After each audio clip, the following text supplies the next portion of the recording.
igual uma grávida. Passou igual uma grávida. Mas vamos lá. Por que a gente tem que falar da Desde que influenza? eu comecei a tomar, tipo, nas primeiras horas eu fui igual uma grávida. Mas Alguém tipo, sabe? 15 minutos e é só um pouquinho. Por que a gente tem que falar da influenza? Fudido. Vou enrolar 5 minutinhos aqui para dar aqui para o outro. Sora, vem cá então rapidinho. Sora, Certo? Não quer todo mundo ficar 5 minutos? É isso? vem cá rapidinho. Só Mas enquanto não voltar. Vou fazer a frequência quando voltar. uma coisa que ninguém fez. 5 minutos então. Eu só falo assim, eu tive que ver lá dentro, né? Eu fiquei só lá dentro. Tava com é que eu peguei deu 5 minutos, hein? 4.7. Aí o técnico quando eu tava fazendo site com 2 anos, era lá, e aí eu já tava exposto, né? E já tava com 4.7 eu aí eu fiz tudinho, só que aí ele falou que daqui a pouco vai aparecer de novo, e vai ter que ficar fazendo, rotinamente, periodicamente. Não é assim. Não é pra ser. Não é para ser. Tá? É porque assim, Mas é por conta de uma uma pessoa que está descondição. com tuberculose latente, ela eliminou o micobactério naquele tratamento. Pois é, mas aí Mas não significa que você não vai se expor de expor de novo. novo. Aí é Ele outra falou, infecção. ele falou isso, se expor de novo. Porque eu falei, se eu vou continuar lá no mesmo lugar. Mas aí tem que usar a prevenção, né? Justamente. Tipo, já teve Agora, quando você faz o PPD, que já dá esse reator, os próximos vão dar alterado certamente. O que tu terias que fazer posteriormente seria o IGRA para controle. Não o PPD. O PPD não vai te ajudar. O PPD foi só porque era investigando, né? Tipo, quando deu 4.7, não tá muito perto, sim. Aí vamos fazer logo, mas enfim, foi tranquilo. Fiz até que levar essa retornista. Alguém teve alguma dúvida? Os que estão aqui na sala, dúvida sobre pneumonia? Vai lá? Vamos lá. Vou abrir parênteses. A vancomicina, vou falar em alto para todos, porque a pergunta dele pode servir para todos. A pergunta dele é se a vancomicina cobre pneumococo. A resposta é sim, cobre. A vancomicina não é um antibiótico de largo espectro de ação. Ela é ação restrita a gram positivo. Então, o pneumococo é um gram positivo. Então, ela cobre pneumococo, enterococo, que é gram positivo, e estafilococo. Os gram positivos. Ok, muito bem. Só que, para fazer uma vancomicina para pneumonia, e para a gente indicar a vancomicina para pneumococo, é quando a gente tem certeza que esse pneumococo é resistente a ceftriaxona. Porque a gente sabe que o percentual de resistência para a penicilina natural. O pneumococo tem vários trabalhos demonstrando resistência à penicilina natural. Mas quando é associado a uma cefalosporina, por exemplo, então o tratamento é associado a uma cefalosporina, ou você troca com uma cefalosporina, ele tem boa resposta. Então você não precisa prescrever vancomicina para a vancomicina a gente guarda, é daqueles antibióticos que a gente guarda venênicos, tá? Para quando estiver diante de uma infecção por estáfilo resistente às penicilinas, às oxacilinas. Né? Estáfilo resistente à oxacilina, eu uso vancomicina. Eu guardo a vancomicina para esses casos, tá bom? Eu posso prescrever a vancomicina para estrep só se eu tiver um relatório dizendo que é resistente a cefalosporina. Aí eu uso. Mas não é estreptococcus, porque os outros estreptos não. Os outros estreptos não vai ser resistente nem à penicilina natural, nem tem relato. Por exemplo, bióticos. Bióticos não tem relato do biótico ser resistente à penicilina natural. Né? O vírus que faz endocardite bacteriana, ele não tem relato de resistência à penicilina. Tá? Entendeu? Então, por exemplo, eu estou diante de um quadro que é uma meningite bacteriana grave. O paciente já fez uso da ceftriaxona, não respondeu. Ele não respondeu por quê? Ele tem um abscesso cerebral ou casos, eu associo a medicina. Qual é a outra situação? Aquelas meningites traumáticas, né? PCE, eu vou ler meningite. Tem a possibilidade de estafa. Então, eu não vou brincar, eu vou associar. É quando a gente associa a ceftriaxona, que é a cefalosporina de terceira geração, com a vancomicina. Então, tem assim, os específicos que a gente vai usar a vancomicina no estresse. Tá? Mas não em todos os casos. Tá? Fica sempre de olho nessa situação. Mais alguma dúvida em relação à pneumonia? Eu vou pedir de alguém, eu acho que eu pedi de você. Eu não passei na coordenação, eu vou pegar aquela folhinha. Você eu não peguei aquela folhinha de frequência. Você vai falar rapidinho para pegar a lista? Tem aqui o representante. Eu vi o João. Não pode pegar lá, porque o homem anda mais rápido.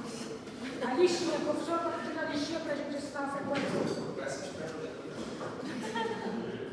Nos pequenos frascos estão os grandes e imensos perfumes. Deus lhe fará um grande homem no estado do Amazonas.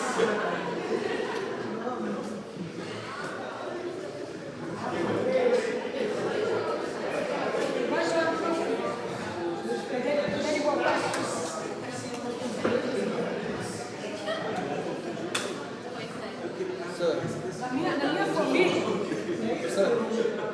A bolsinha que a senhora falou. Bolsinha, mudou, né? Chique, hein? Tem outras cópias. Olha aqui o exemplo de bolsa chique, tu é. Exemplo de bolsa chique aqui, ó. Estetoscópio, tem até grampeador. Olha aqui o oxímetro, ó. Tá vendo? Exemplo, hein? Aparelho de pressão. Olha a raridade aqui. Glicosímetro. Glicosímetro, isso é uma raridade numa bolsa Tem uma dessa. lupa também.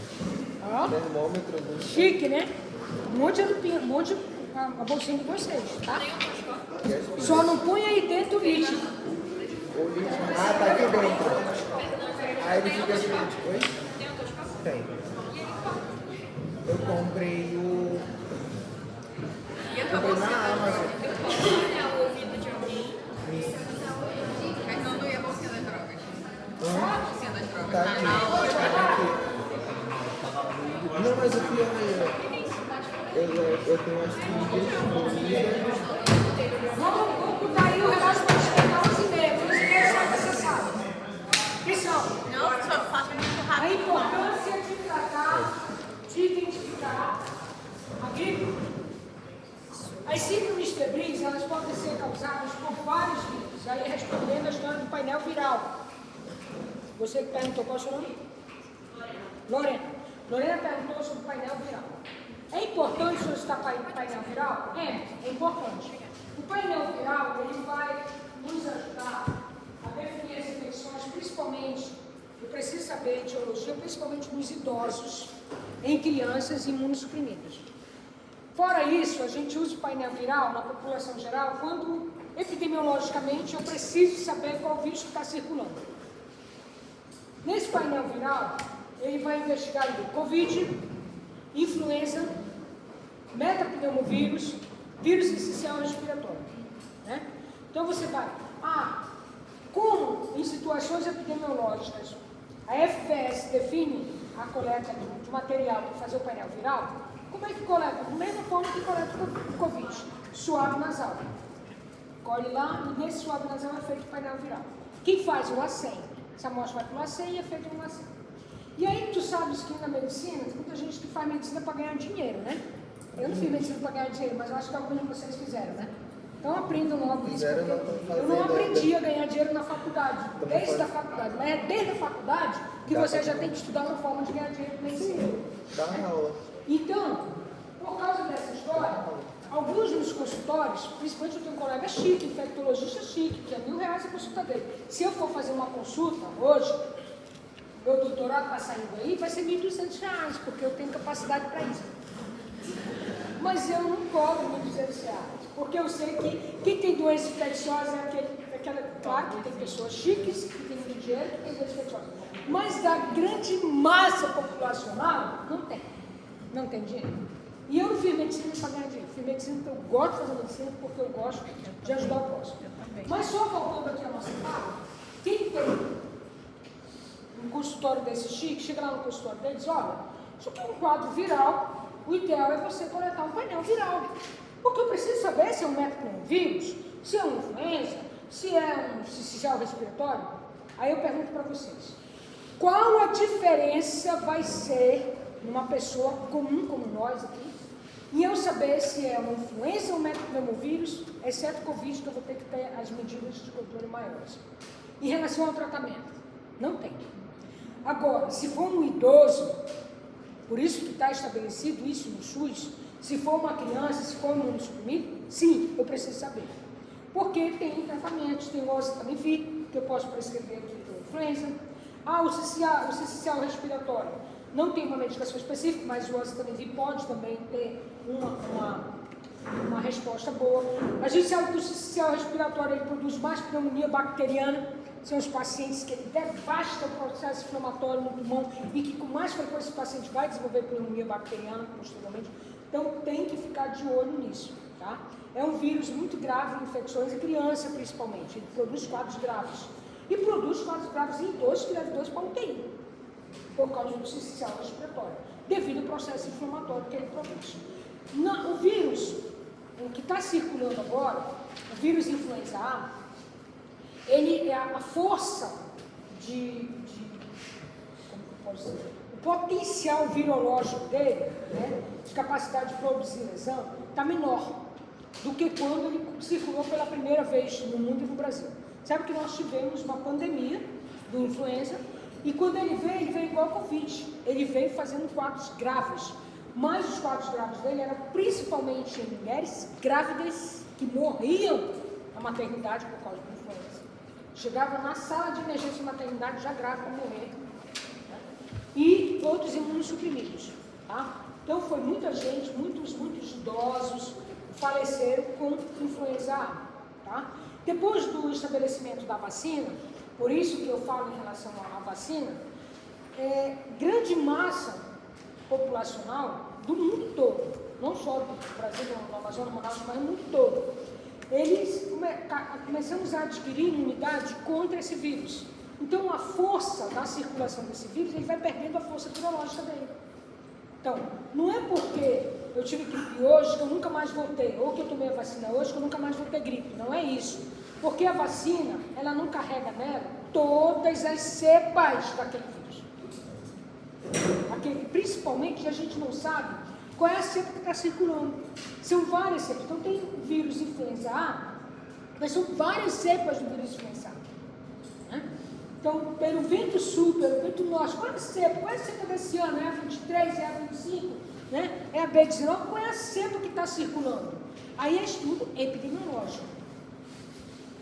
Para a gente atender esse paciente lá na UBS, lá no consultório, eu não vou ter como saber qual é a cepa. O máximo que eu vou ter que saber é influenza ou não é influenza.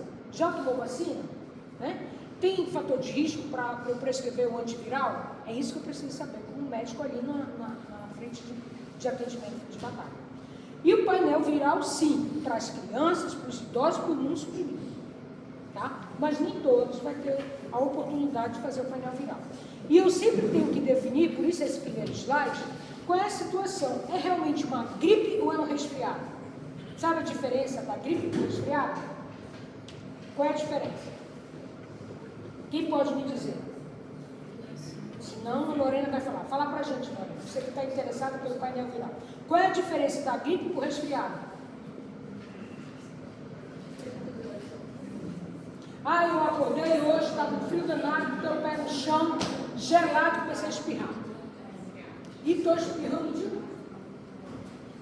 Isso é uma gripe? Resfriado. Isso é um resfriado. Resfriado é a palavra de resfriou. Tá? Então, quando você está lá no sul, quando você mora no sul, quando muda a temperatura, muita gente resfria. E quadros resfriados mesmo. E quem mais faz quadros resfriados são os pacientes que têm algum fator autoimune, né, genético, para desenvolver alergias. O paciente que é asmático, o paciente que tem rinite crônica. Às vezes ele não está com gripe, ele está com uma rinite. Né? Então são as pessoas que mais resfriam. Por isso que existem critérios para a gente definir realmente o que é um resfriado e o que é uma gripe. Porque essa gripe é produzida por um agente infeccioso. Aí não depende de eu botar o pé no chão gelado, não depende de eu ter tomado sorvete gelado, ou dormindo com o ventilador em cima da minha cara a noite toda. Independe disso. Tá? Ok. E aí existe uma situação mais complicada ainda, além de saber o que é gripe, que é saber a gravidade desse paciente. E aí tem critério para definir que é síndrome respiratória aguda grave. Eu não sei qual é o vírus, então eu vou chamar de síndrome respiratória aguda grave todos os pacientes que apresentaram manifestação de gripe associada com critério de gravidade. Então o resumo dessa aula é isso. Vocês têm que saber o que é gripe, os critérios que estão dentro do protocolo da gripe, o que é síndrome respiratória aguda grave. Porque eu só vou internar esse paciente quando ele tiver síndrome respiratória aguda grave. E aí, dentro desse manejo, para síndrome respiratória aguda grave, eu vou fazer um antiviral. E esse raciocínio eu vou seguir para todos os vírus. Para o Covid, a gente tem um aspecto maior, porque como foi uma pandemia recente, é possível que várias cepas, vocês viram, né? As ondas da Omicron, aí mudou de cepa, né? Então, é possível que surja ainda alguma cepa mais virulenta futuramente. Mas, por enquanto, a cepa que está circulando, ela perdeu a força. Por quê? Porque várias pessoas tomaram vacina. Por que as doses diferentes da vacina? Justamente por causa das cepas diferentes, para aumentar o teu nível de proteção. Existem efeitos colaterais? Existe, com certeza. Toda vacina tem efeitos colaterais. Muito bem. Então, aqui está uma coisa bem simples, né? Sobre gripe e sobre resfriado. Os resfriados, eles podem ser confundidos e podem estar relacionados também com alguns vírus. Então, a gente tem que fazer o diferencial.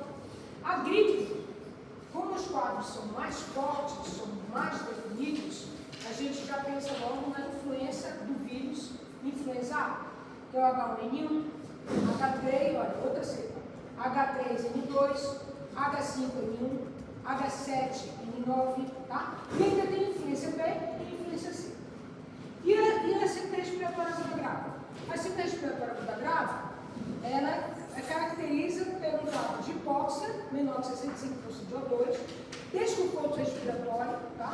Aumento da frequência cardíaca, da frequência respiratória, perdão, piora de condições clínicas da doença básica e hipotensão. Muito bem.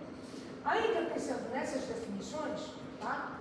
A gente vai pensar em intensidade dos sintomas, o local afetado da via respiratória, se é só via respiratória superior ou se tem comprometimento inferior, tá? A gripe, os sintomas são mais intensos do que o resfriado e afeta o pulmão.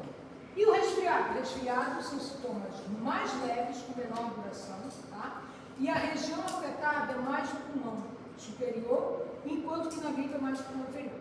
Por que esse resfriado? Porque tem alguns resfriados, como você fala, esse é um resfriado comum, mas pode ter influência de alguns vírus, que são os vírus menos comuns, como o metapneumovírus, por exemplo, afetando esse paciente. Aí tem que fazer bem essa diferença. É um resfriado por um agente alérgico, é um resfriado da temperatura, ou é da mudança de clima, ou é um resfriado envolvendo vírus.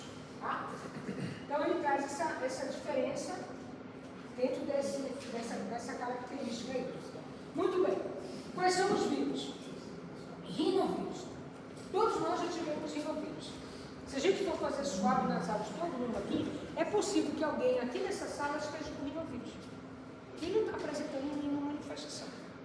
Ok? Muito bem. A duração, já na gripe, influenza. Duração, 7 a 10 dias. O resfriado, 2 a 4 dias. Inclusive, esse termo resfriado não é errado, tá? Ele é porque tem um termo em inglês, que é como se fosse abaixo da gripe, né?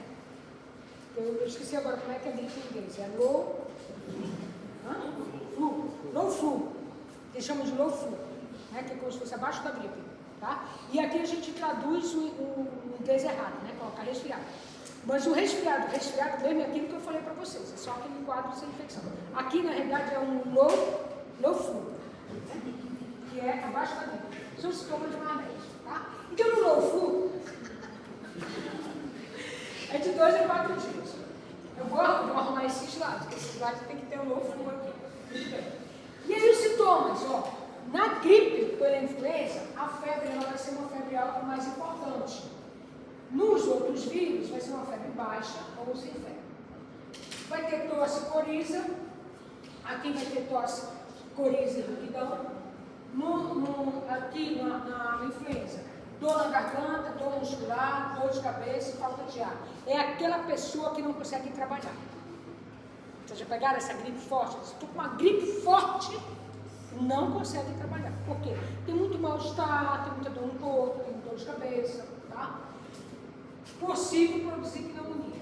No low flu, né, que são os vírus mais leves, o rinovírus, por exemplo, o metrorrinovírus, ele já vai fazer quadro mais de sinusite, de otite ou de uma bronquite leve, tá?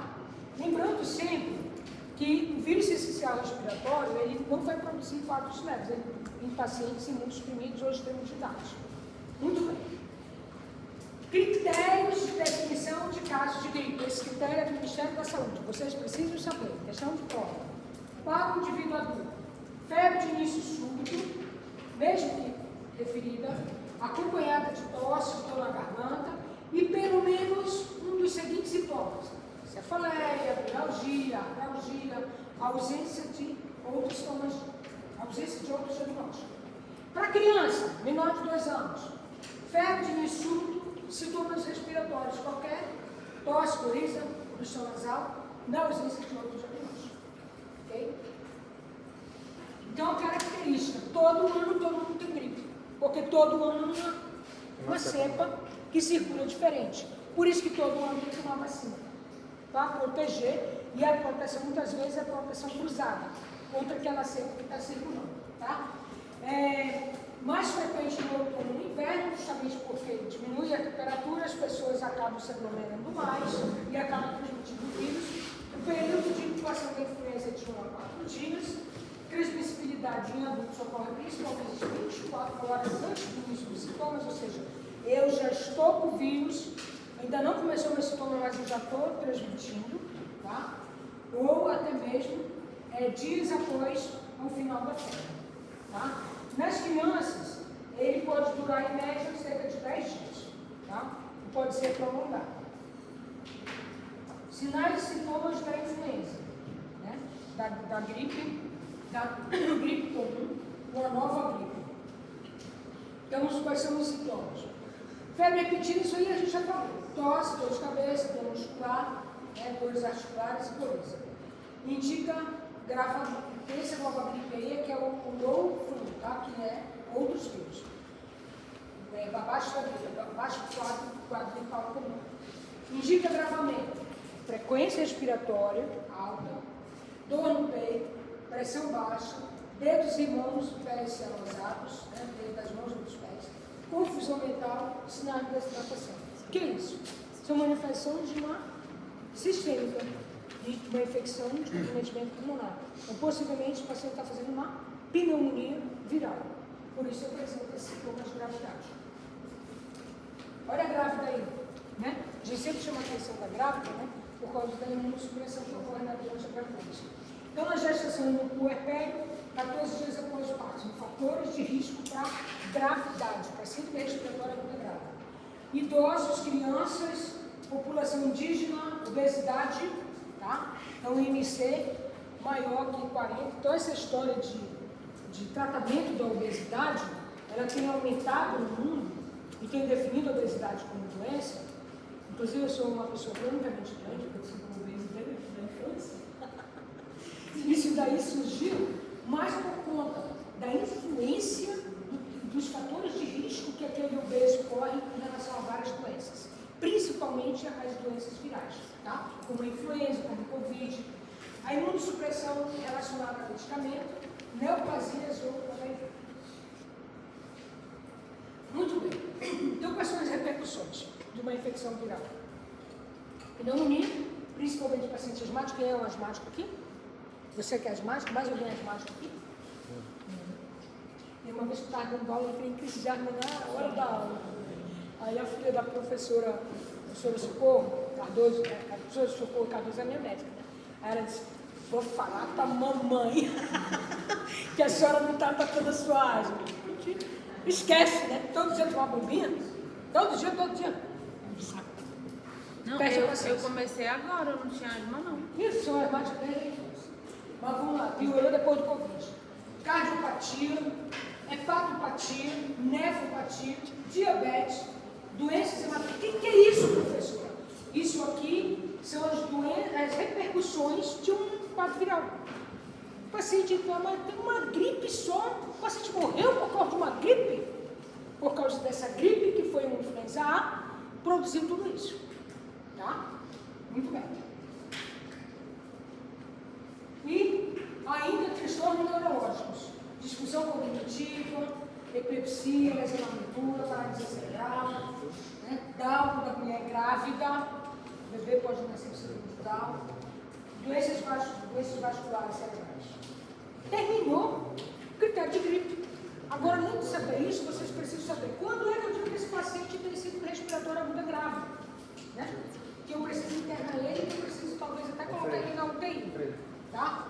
Então, são vários os vírus que podem produzir síndrome respiratória aguda grave. Aqui, no caso, principalmente a sazonal, olha só, influenza sazonal, H1N1, H7N9, né? De origem aviária, 2013 na China. Então, ele vai fazendo vários epicentros de pandemias, esses vírus influenza, né? Tem a do porquinho, qual é a do porquinho? Nem está aqui a do porquinho. A suína ali, ó. H1N1 a suína, que foi a pandemia, que inclusive várias pessoas morreram em Manaus, né? Por causa disso. E pouco leite de UTI. Manaus começou a aumentar o número de UTI quando a pandemia do Covid começaram a se preparar, né? Influenza H5N1, que é o subtipo aviário de pesado. Então, está vindo, começa lá na China, né? Que eles têm muita produção, né? De vírus. Na China, caracterizado por foco, porque eles são de todos os vírus da China. Então, começa lá, aí tem um monitoramento. Esse monitoramento não é o Ministério da Saúde que faz, é o Ministério da Agricultura. Agricultura e agropecuária, entendeu? Porque eles começam a ver o quê? Ah, vai ter, tu sabe que tem as migrações, né? Períodos de migração. Vai ter um período de migração da aviária, Aí eles ficam monitorando. Aí tem uma equipe que vai lá, naquela região onde tem aquelas árvores, pega aquela árvore para fazer exame naquela árvore para saber se está circulando algum vírus nela. Porque é através dessas migrações que chegam até a gente, tá? Outros vírus que podem causar síndrome respiratória aguda grave, principalmente o coronavírus e o vírus sincicial respiratório. Os vírus comuns, que a gente chama de vírus comuns, raramente, tá, vão fazer síndrome respiratória aguda grave, tá? Que é o rinovírus, adenovírus, parafília, só nos casos mesmo de imunossupressão grave. Aí a gente tem ainda outras situações de síndrome respiratória aguda grave não viral, que a gente não lembra quando está avaliando o paciente, é uma pneumonia bacteriana, que ela pode levar o paciente a uma síndrome respiratória aguda grave. Um rotavírus, leptospirose, né? Vocês vão ter aula lá quando falarem de síndromes ictéricas, tuberculose, nos casos graves de tuberculose, micose profunda, principalmente o paciente HIV que faz histoplasmose. Eles fazem síndrome respiratória aguda grave. Definição, protocolo ministerial de definição de síndrome respiratória aguda grave. É um indivíduo de qualquer idade com uma síndrome gripal, conforme a definição anterior. Então, pega aquela definição da gripe, não é do resfriado, não, é da gripe, e junta aqui, soma aqui, com a saturação menor que 95, sintomas de desconforto respiratório, com aumento da frequência respiratória, piora na condição clínica, hipotensão, ou indivíduo de qualquer idade com insuficiência respiratória aguda. Tá? Tem um período sazonal, então essa síndrome respiratória aguda grave está correspondendo àquele período sazonal, aquela influenza que está circulando. O quadro clínico pode ou não ser acompanhado de alterações laboratoriais e radiológicas.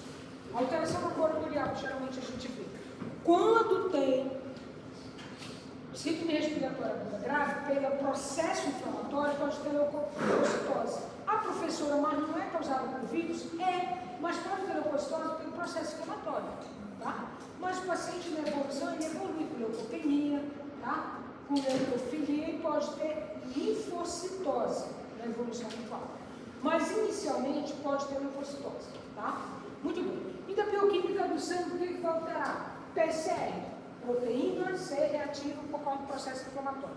Nem está aqui, mas não esqueçam dela. Outras alterações musculares. A gente não vai pedir dosagem CK para um paciente com gripe, né? Mas o paciente com síndrome respiratória aguda grave, por causa dos comprometimentos musculares, ele pode ter a CK alterada. Lesão hepática, TJ, GPB. O raio-X, infiltrado intersticial. Lembra que eu mostrei que era infiltrado intersticial? Pode ser uma bactéria atípica, mas pode ser um vírus. E faz um infiltrado intersticial, pode ser localizado no difuso com áreas de condensação. Esse quadrinho é bom. Não tá muito bem visível, mas tem um material que vocês vão receber, que ele diferencia os sinais de gravidade do adulto e de criança, tá? E ele acaba sendo repetitivo, né? Falta de ar, aí tem lá os ronco, né? Subintercostal, cianose, saturação de oxigênio baixa, taquipneia e déficits cardiovasculares, como sinais de hipotensão, tá? E diminuição do pulso periférico.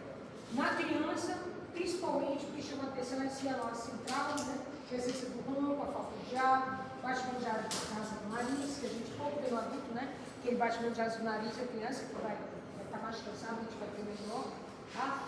Taquipneia, tem até um quadrinho sobre taquipneia, que é a frequência respiratória de criança, porque criança é uma medicina à parte, né? Então, pediatria, quem for fazer pediatria, é estudar toda a medicina de novo só para criança. Pediatria é uma medicina à parte, né? É um desafio. Eu amava pediatria, mas quando eu vi esse desafio, eu digo, não, tem que estudar medicina todinha, só por causa da pediatria. Mas é isso aí, tá? Muito bem. Déficit do sistema vascular também pode acontecer, se nós estamos de hipotensão e diminuição do pulso periférico. Aí tem esse quadrinho mostrando em relação os sintomas de alerta, né? Quando é que eu vou definir? Olha, pode ser que seja um paciente mais grave, tem um sinal de alerta, de gravidade. Num adulto, vai ser a pior da condição clínica, de base, alteração do estado mental, aí da sepse, né? Persistência ou aumento da febre. E na criança? A criança fica largadinha. Vê aquela criança largadinha, que não quer comer, né? Essa criança que está piorando. Não quer amamentar, não quer ingerir líquido, totalmente apática. Piora das funções clínicas de base, alteração do estado mental, fica mais letárgica, mais sonolenta, né? E crise convulsiva. Ver uma criança sonolenta, quando está gripada, tem coisa errada aí. Aqui é um quadrinho para mostrar a questão da frequência cardíaca que muda, né? De acordo com a idade, por criança e adulto, né? Criança e adolescente. Aí é legal vocês verem isso quando vocês vão passar no pronto-socorro, no infantil, vão ver criança, já fizeram pediatria? Vamos ver isso aqui.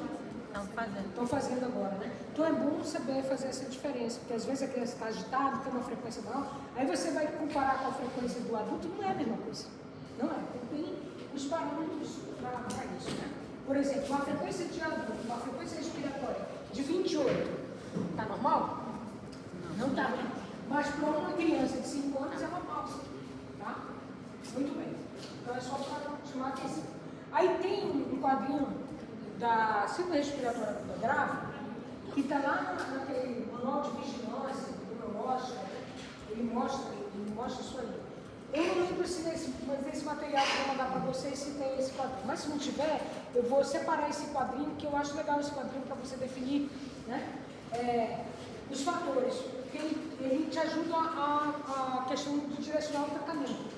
Igual, por exemplo, na dengue, né? Na dengue, você tem o dengue que vem no próximo módulo, e ele diz, olha, é dengue do grupo A, do grupo B, do grupo C, quando é que interno. E aqui na síndrome respiratória aguda grave é igual, tá? Então, olha, você é do grupo A, tratamento é domiciliar. Aí tem uma relação, quando é que eu vou definir? Ele não tem fator de risco, nem sinal de gravidade. Aí o grupo B ele já tem fator de risco. Ele não tem sinal de gravidade, mas ele já tem fator de risco. E o grupo C? O grupo C já tem sinal de gravidade. Ele já está se enquadrando ali no ciclo respiratório aguda grave. Então ele já tem que internar, mesmo que seja 48 horas. E o grupo D já é um estrague forte, é um paciente gravíssimo que vai para a UTI. Né? Então, essa divisão, eu vou mandar esse quadrinho para vocês, que eu acho legal em relação a essa conduta. Tá? E aí, como é que a gente vai? Geralmente, ó, o grupo A é aquele low, né? Você vê que tem o low flu, né? Aquele que é resfriado comum, né? Que a gripe é baixa. E o influenza também está aqui, influenza sazonal, o H7N9, que não foi tão forte, não foi tão violento em relação à virulência, tá? Alguns coronavírus, esses coronavírus não é o SARS-CoV-2, tá? Não é o SARS-CoV-2, é aquele primeiro coronavírus. E alguns casos de situação atual do SARS-CoV também. No caso da circulação do grupo B, que acaba fazendo mais quadros de gravidade. No grupo C e D, o que mais produz gravidade? O Covid-19, a doença Covid-19, que é o SARS-CoV-2, e o sistema respiratório. Tá? Muito bom. Diante desses quadros respiratórios, né, como é que a gente vai definir? Começa com você. Lê pra gente. Joia. É Jota também. Vai lá, Joia. Paciente, 22 anos, feminino, do lar, natural e procedente de Manaus. HIV positivo, CNP. Há 15 dias. ARV é terapêutica retroviral, tá? Então, é um paciente HIV positivo que não está em tratamento. Vai, continua. Há 15 dias iniciou tosse seca e febre baixa. Evoluiu com expectoração amarelada, febre moderada e dispneia leve. A diminuição no PA. Febril, taquidispneica, frequência de 25 ppm. E auxílio respiratório, crepitações base direita. Pensando no quadro clínico que ele acabou de ler, e observando esse raio-x, qual o possível diagnóstico desse paciente? Pneumonia. Qual que é o lugar? Porque ela está mais em base, né? Mas vocês veem que ela está comprometendo as duas bases? As duas bases, tá vendo? Então, o paciente com HIV, apesar dele ter a maior frequência de doença respiratória, ser tuberculose e fungo, ele também produz pneumonia bacteriana. E as pneumonias bacterianas ocasionadas por paciente HIV, no geral, são pneumonias causadas por germe atípico. Também faz por pneumo, pneumococo, mas a mais frequência do germe atípico, nos dois lados. Se eu fosse tratar esse paciente, olha a clínica dele, olha o que chama a atenção. Tempo de doença. Entenderam isso? Ele não tem 3 semanas, 4 semanas. Né? Agora, ele tem 15 dias que iniciou uma tosse que era seca e febre baixa. Por que ele fez esse quadro? Não é um quadro típico de uma pneumonia bacteriana pneumocócica. O que a gente espera numa pneumonia bacteriana pneumocócica? É quase tosse produtiva com secreção, é isso? Um tempo menor com febre alta. Mas esse paciente, ele é imunossuprimido. Ele é um paciente com HIV, ele é imunossuprimido. E quando a gente vê o raio-x, comprometeu os 2 pulmões. Então, pode ser uma pneumonia atípica. Por que o nome é atípica? Porque são aqueles germes que eles são atípicos, ele não tem a parede. São aqueles germes que vão produzir um quadro clínico diferente. Então, esse é um quadro clínico diferente do pneumococo. Dá para a gente pensar em atípico aqui. Mas o que caracteriza clinicamente a pneumonia desse paciente é o quê? Ele tem febre, apesar de ser baixa, né? Ele tem, posteriormente, ele evoluiu com secreção amarelada, ele tem taquidispneia e ele tem crepitação quando eu estudo, né? Aí eu faço esse raio-x. Conduta. Broncoscopia? Não, ainda bem. Posso começar o tratamento? Pode. Qual o tratamento que eu preciso para esse paciente? Qual é o curso desse paciente? Está consciente? Vamos voltar para definir o curso dele. Defina o curso desse paciente. 22 anos, então ele não tem a preocupação do 65. Ele está consciente, não tem a preocupação do C. Não tem resultado de BR. Como é que está o BR? Está alterado. Não está acima de 30.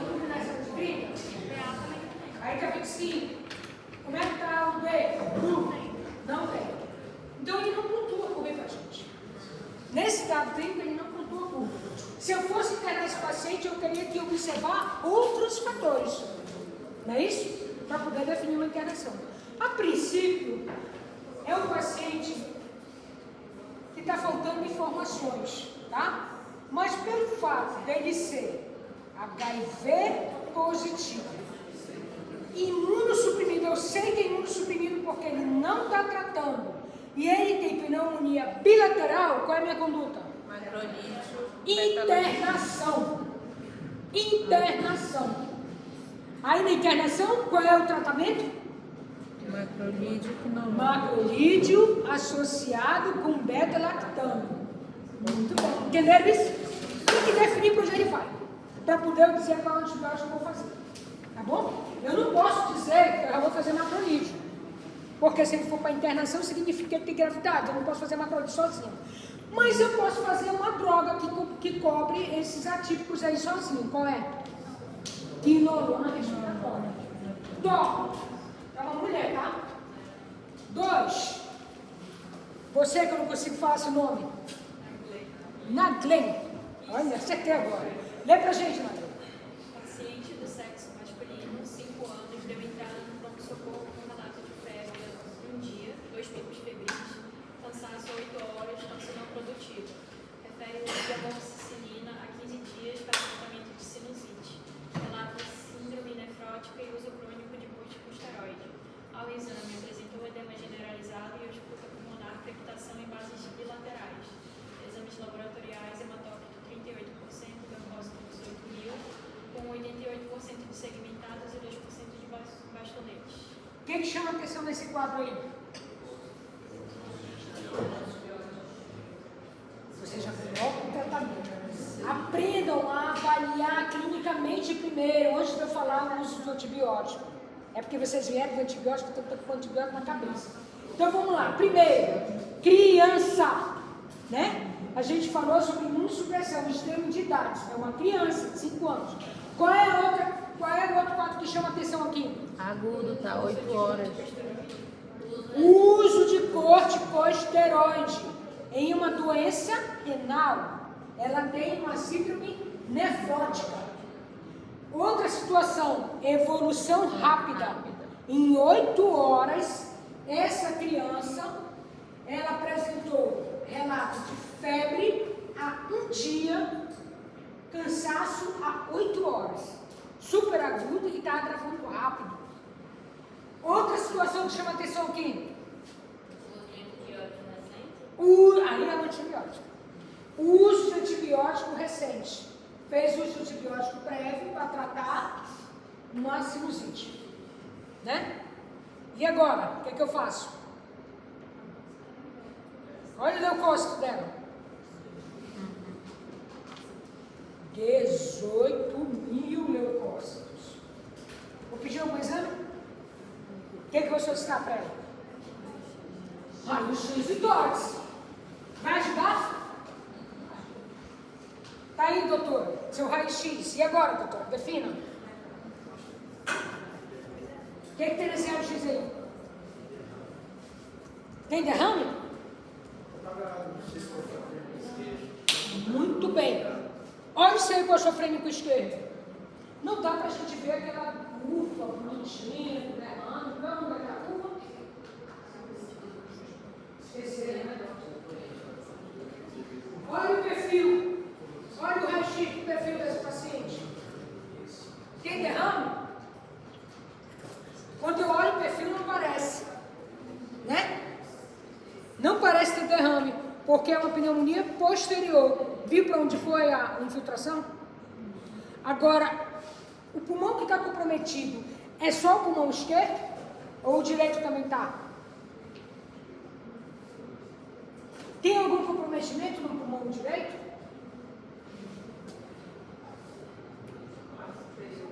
Hã? A parte superior direita tem o quê? Está fazendo uma inversão da cama, está tendo infiltrado apical ali. Então, será que ela tem um agente que está causando esse infiltrado e a base também? Pneumonia bilateral? Só que estranho, né? Porque a base do pulmão direito, aliás, o ápice do pulmão direito, a base do esquerdo, Tem dúvida se tem derrame, parece que não tem derrame, parece mais posterior. Merece uma tomografia? Será que tem uma caverna ali em cima daquele ápice direito? Não está dando para ver, tem um infiltrado aí. Será que isso é só uma pneumonia bacteriana? Ou será que tem tuberculose aqui? Pode ter as duas coisas, né? Ela pode estar abrindo porque o quadro é grave e é agudo demais. Mas é uma paciente que vem doente há mais tempo, que já tratou sinusite, e usa corticoide, e tem doença renal, e tem esse infiltrado no ápice direito. Então aqui vai do João uma tomografia de tórax desse paciente. Pegando o seu pé, João. Uma tomografia de tórax para poder melhorar o meu raciocínio a respeito das lesões que essa paciente está apresentando. Doutor, o tomógrafo está quebrado. Eu vou ter que esperar para mandar essa paciente lá porque eu fiz nazis. E agora, doutor? Está no PA a criança que você é o médico. E agora? Vai internar? Lógico. 18 mil leucócito, agravando em 8 horas, taque de espineca, vou internar. Qual é o outro cuidado que eu tenho nessa internação agora, já? Hã? Estabilizar. Agora na urgência. Estabilizar essa criança. Vou pensar em tuberculose, vou falar depois, mas eu tenho que estabilizar ela. Ela não está de espineca? O que é que eu tenho que fazer? Uma gasometria dela, tem que ver se ela está com hipóxia ou não, e tem que ver se ela tem indicação de UTI. Entendeu? Aí se ela vai para a UTI, doutor, olha, esse ápice está meio estranho, doutor. Eu acho melhor colocar ela, doutor intensivista. Eu, como clínico, acho melhor você colocar ela no isolamento dentro da UTI para a gente investigar melhor. A gente não sabe, pode ser uma tuberculose. Mas isso aí, vai para a UTI e nós vamos começar o tratamento. Qual é o tratamento que eu vou fazer? Criança 5 anos.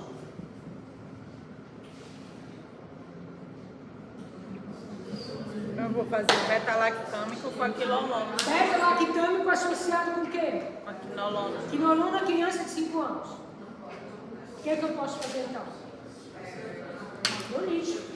Entenderam? Macrolítico. Então, não é uma receita de bolo engessada, gente. Vocês têm que avaliar essas coisas. O que o protocolo diz? Vai para o UTI, faz um beta-lactâmico com uma quinolona. Mas tem paciente que não pode tomar quinolona. Entenderam? E aí eu posso iniciar. Eu avalio qual foi o antibiótico que ela tomou, amplio aqui uma beta-lactâmico de terceira geração, associo com um macrolítico. Ah, a criança não pode tomar macrolítico. Complicou a história. Como é que a gente vai fazer? Qual o macrolítico menos agressivo? Qual a quinolona menos agressiva? Será que essa criança sairia só com uma beta-lactamase de aspecto estendido associada? Entender? Então eu tenho que avaliar tudo isso. Tá? Porque eu preciso definir o diagnóstico, definir a pressão dessa paciente. Essa paciente, se tivesse um PS da criança lá, eles iam fazer o que para ela? Eles iam iniciar uma penicilina cristalina associada com a gentamicina. Certamente é a escolha que eles iam fazer. Ou uma ampicilina associada com um aminoglicosídeo. Por quê? O aminoglicosídeo vai fazer sinérgico, vai fazer sinergismo.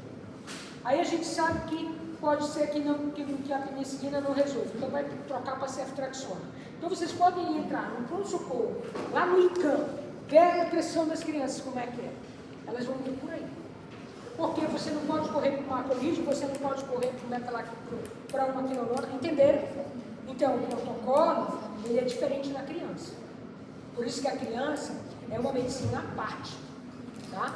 Você não sabe, pede ajuda de um pediatra. Mas o clínico tem que saber, pelo menos, quais são os antibióticos que uma criança não pode tomar. Tomografia para essa criança. Fazer um lavado gástrico. Põe uma sondinha, ela vai internar, põe uma sondinha até o estômago, colhe material no dia seguinte, colhe aquele material, no lavado gástrico, para mandar para o laboratório. Para ver se tem tuberculose, ver se é um gram positivo, um gram negativo. E se eu tiver a opção de fazer os antígenos da urina. Colhe a urina e fazer um antígeno. Estou quase terminando, tá? Então vamos lá. Esse aqui é a continuação do segundo caso. Olha o que aconteceu. a penicilina cristalina feita para essa criança. Após 3 dias de tratamento, houve piora do quadro, com derrame pleural. Lembra que o derrame pleural parapneumônico pode ser da pneumonia? Então, o que aconteceu? Foi hemocultura e foi isolado diplococo. Diplococo, certamente, resistente à penicilina. É toda essa discussão que a gente está fazendo aqui. Observar que eu não vou poder associar aqui com macrolide nem maquinoloma. Aí eu tenho que avaliar, no meu hospital ou na minha cidade, eu tenho pneumococo resistente à penicilina, não melhorou, eu tenho que tirar essa penicilina. Troco por uma cefalosporina. E aí foi feito isso. A penicilina foi substituída pela ceftriaxona, como é um quadro que a gente pode até classificar e pensar em sepse, talvez alguns critérios não fechem, então eu penso em fazer a dose plena. Lembra que na sepse antibiótico é dose plena? Então ela fez aí 1 grama de ceftriaxona de 12 horas, né? E o paciente evoluiu melhor. Olha que legal, né? E aí foi testada a tuberculose também para não ter. Eu acho que esse é o último caso para a gente terminar. Que horas são? 11h30?